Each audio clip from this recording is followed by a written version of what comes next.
शांति या अशांति, सबसे प्रिय कौन? जीवन में शांति या अशांति आपके कर्म पर निर्भर करता है। राजवीर एक बड़ा उद्योगपति था। उसका भरा पूरा परिवार था। माता पिता, पत्नी, 3 बच्चे, 2 भाई और उनके परिवार सब थे।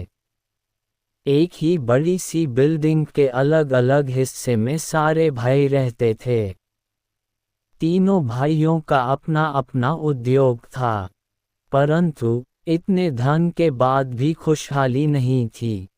उसका मूल कारण उनकी जीवन शैली एवं भौतिकवाद था। वे सदैव तुलना करते रहते। किसके पास क्या है? मेरे पास अच्छा है या उसके पास अच्छा है? ये केवल घर परिवार की बात नहीं थी, बल्कि पूरे समाज का यही हाल था। सोशल मीडिया के युग में खुश रहना उतना आवश्यक नहीं है, बल्कि हम बहुत ज़्यादा खुश हैं, आनंदित हैं, सुख विलासिता में हैं। ये दूसरों को दिखाना जरूरी है। परिवार समाज की इकाई है। समाज आईना है। जैसे लोग वैसा समाज। एक बार की बात है, राजवीर अपने ऑफिस में परेशान बैठा था।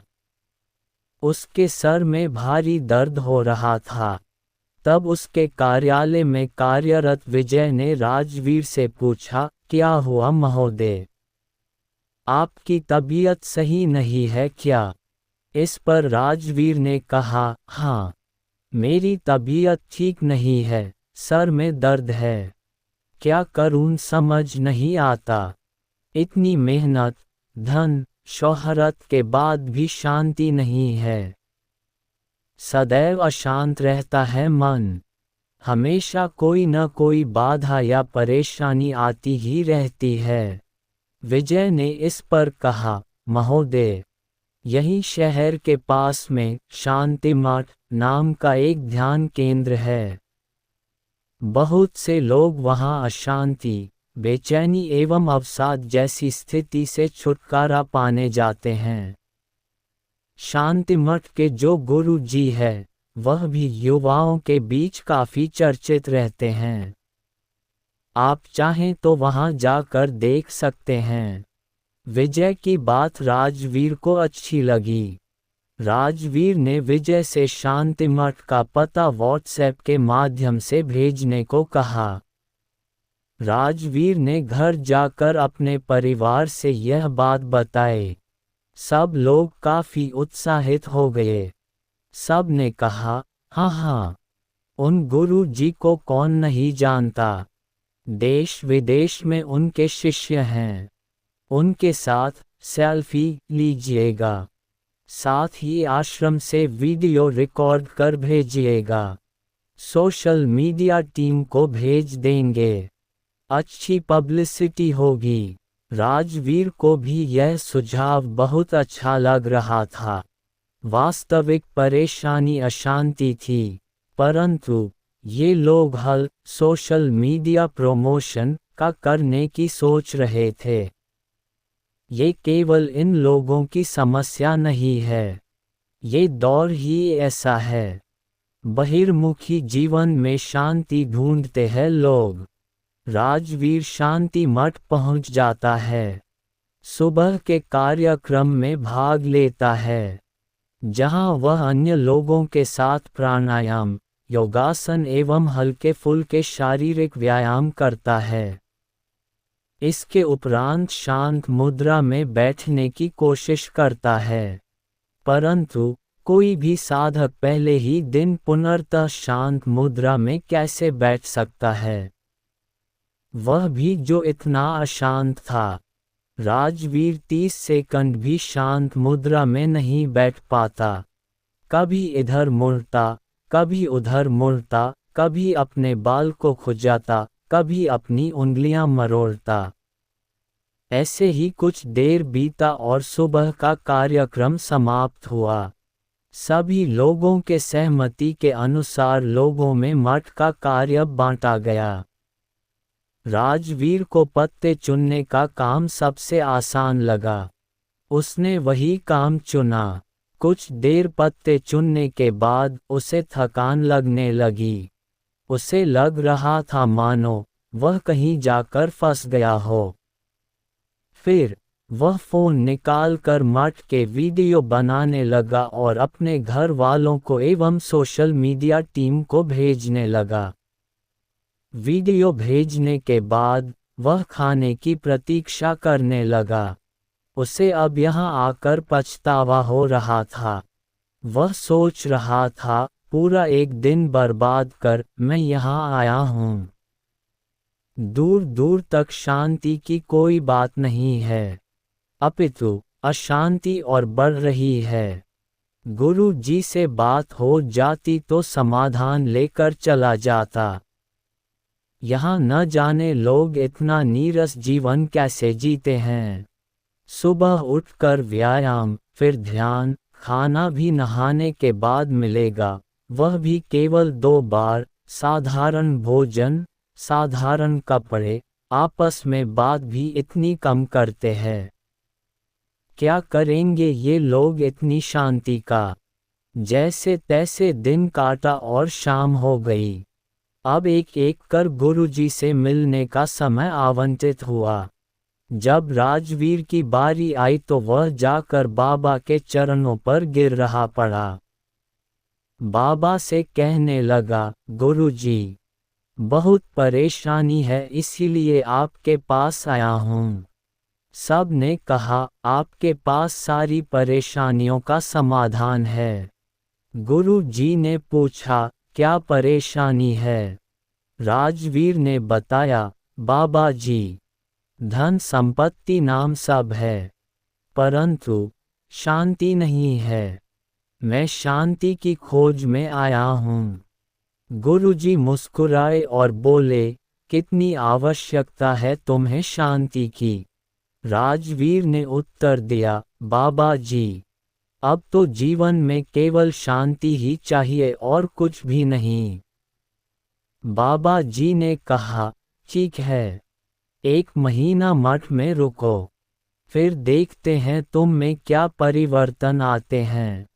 गुरुजी की बात सुनकर राजवीर हड़बड़ाकर कहने लगा, नहीं नहीं, 1 महीना तो बहुत है। मैं इतनी देर नहीं रुक सकता।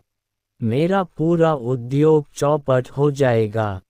इस पर गुरुजी ने कहा, अच्छा ठीक है, फिर 1 सप्ताह रुक कर देखो। इस पर राजवीर ने कहा, परंतु 4 दिन के बाद तो मेरे बेटे का जन्मदिन है।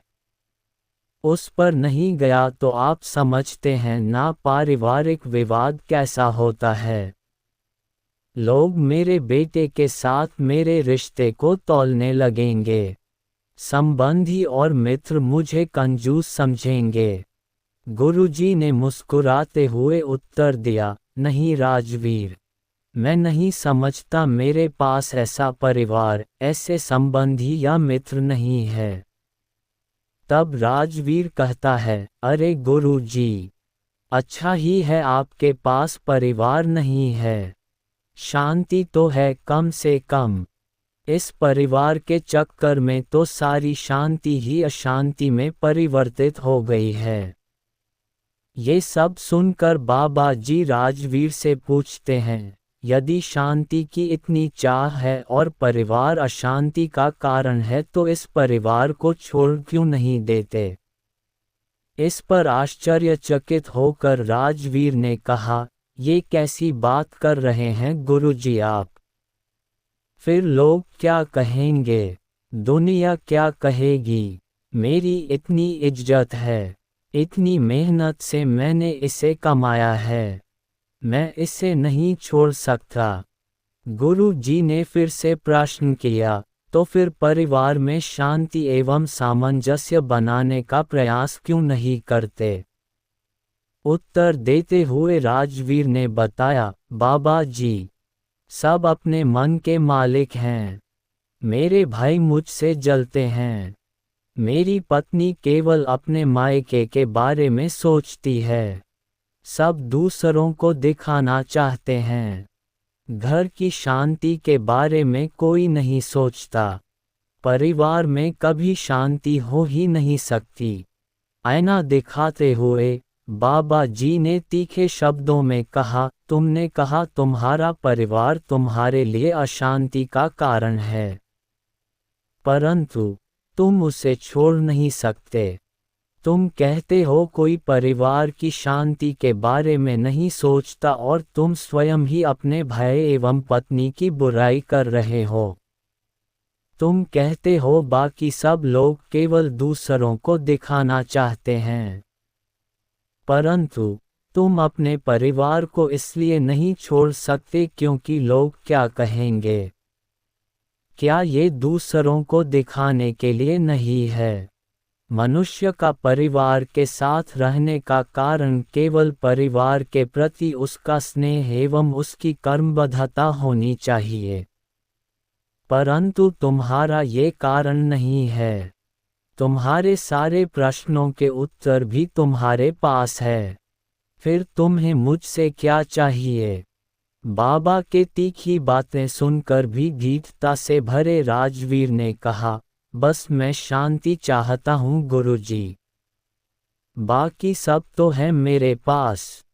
गुरु जी ने उसकी मूर्खता पर हंसते हुए कहा, ठीक है, जब मिल जाए शांति तब मुझे भी बताना कि बिना अशांति को छोड़े तुम्हें शांति कैसे मिली।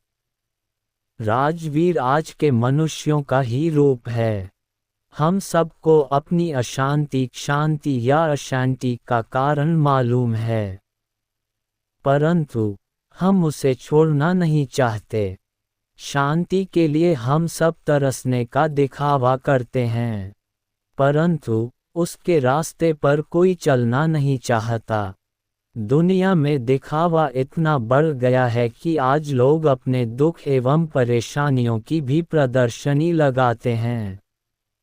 लोग केवल दिखावा करना चाहते हैं कि हमारे पास दुख और परेशानियां इतनी अधिक है, परंतु कोई भी ना हल सुनना चाहता है और ना बताएं हल के रास्ते पर चलना चाहता है।